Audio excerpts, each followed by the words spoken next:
How to log into Kindle app and download books. Hi everybody, welcome back to our channel.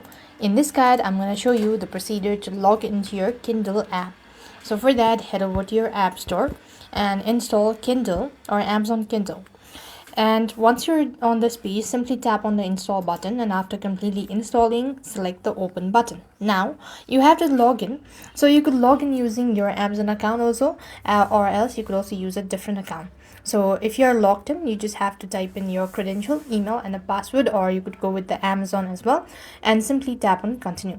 Now that I've logged in, just want to select start reading right on this page, and you want to make sure to go ahead and enable all this permission if you want to.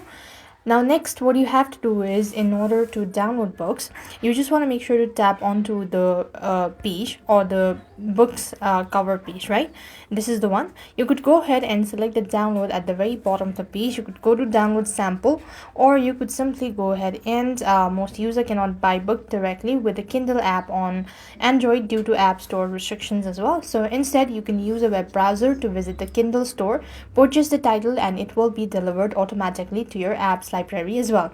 So right over here, if you cannot find the download app or download option, then you might want to go to the app, or you might want to go ahead and use the web browser. So thanks for watching. See you in the next video.